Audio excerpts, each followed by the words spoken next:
seperti banteng yang sedang menyeruduk ya. Jadi pasar lagi kencang-kencangnya lagi on fire.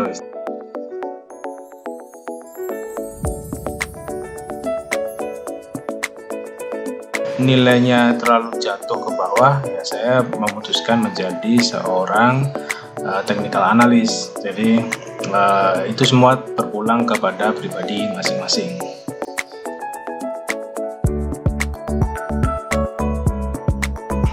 Halo guys, ketemu lagi kita di Ayo Berdikari di Investment Series. Nah, kali ini kita akan coba untuk membahas beberapa istilah dalam saham yang sering digunakan. Jadi istilah ini sangat penting bagi kita dalam memahami tren pasar saham yang terjadi. Jadi ada istilah yang namanya bearish dan bullish. Jadi kondisi ini adalah kondisi di mana pasar saham sedang mengalami naik turun karena ada mungkin sentimen positif atau sentimen negatif yang mempengaruhi dari saham-saham di berbagai sektor. Jadi kondisi bullish dan bearish ini harus dicermati karena ini menentukan bagaimana profit itu bisa dicapai dalam kondisi naik atau turun di suatu pasar saham. Oke, kita lihat penjelasannya. Nah, biasanya kita sering mendengar berita bahwa pasar itu lagi bullish. Kemudian orang beramai-ramai untuk membeli saham ataupun untuk menjual saham. Nah, kemudian juga kalau ada berita pasar lagi bearish, sama. Jadi ada yang rame-rame segera menjual sahamnya, ada yang rame-rame memborong saham. Nah, sebenarnya apa sih istilah bullish dan bearish ini? Nah, bullish dalam artinya adalah suatu kondisi pasar saham di mana trennya sedang naik. Jadi memang bullish ini disimbolkan dengan banteng dari kata bull dan is.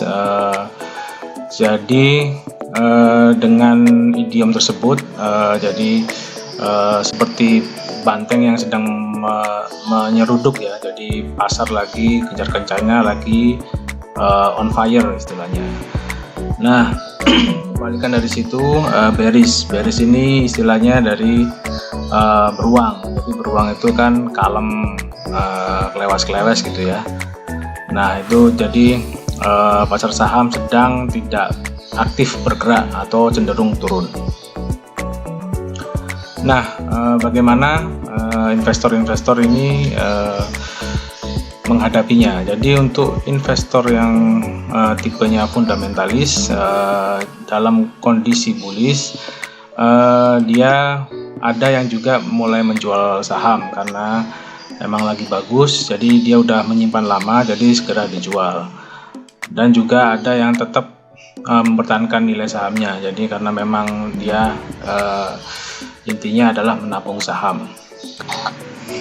Sedangkan untuk kondisi bearish, jadi investor fundamentalis dia mulai membeli saham karena memang harganya sedang murah, jadi dia memborong sebanyak-banyaknya. Namun pada intinya investor fundamentalis ini dia mempertahankan nilai sahamnya apapun kondisi atau tren yang sedang terjadi. Kemudian untuk investor technical analyst atau yang bermain saham, trading saham, jadi ketika bullish dia harus cepat untuk menentukan timing kapan dia harus segera membeli saham itu karena harganya memang lagi naik, atau dia juga bisa segera menjual saham itu karena memang lagi profit. Jadi harus memanfaatkan tren yang sedang terjadi. Kalau lagi bearish ya langsung dijual karena sebelum itu lossnya terlalu tinggi, atau juga bisa wait and see ya, wait and see untuk membeli saham pas lagi murah-murahnya. Jadi apapun yang kita lakukan, baik itu kita sebagai investor fundamentalis maupun seorang trading, kita bisa melakukan kedua-keduanya. Jadi tergantung dari kebutuhan kita. Jadi kalau prinsip saya tidak harus kita full menjadi seorang fundamentalis, namun juga kadang di satu waktu kalau melihat nilainya terlalu jatuh ke bawah, ya saya memutuskan menjadi seorang technical analyst. Jadi itu semua berpulang kepada pribadi masing-masing. Baik, kini kita akan coba untuk melihat bagaimana sih kondisi bearish dan bullish di grafiknya. Jadi kita melihat tren dan kemudian kita akan lihat di mana saja kondisi bearish dan bullish itu berada. Jadi yang pertama-tama kita harus melakukan analisa pada sektor yang sama ya. Jadi ini contohnya adalah di sektor mining ada PTBA dan Inco. Jadi mereka saham-saham ini bergerak di sektor mining. Kita set periodenya untuk 3 tahun. Nah, di sini kita akan melihat grafik meskipun tidak sama, namun secara garis besar ini trennya memperlihatkan bahwa ada beberapa sentimen yang ikut memicu di sektor mining. Jadi meskipun ada gap seperti di sini, yang PTBA ini yang hijau, dia tinggi dan di sini rendah. Ini adalah karena kinerja dari perusahaan itu masing-masing. Namun secara garis besar polanya dari sektor mining ini sama. Jadi kita lihat yang pertama ya. Jadi kondisi bullish. Nah, kalau kita dilihat di sini ya, di tahun 2017 bulan 7 pergerakan trennya cenderung naik. Naik terus sampai menuju puncaknya adalah di tahun 2018 di bulan 8. Jadi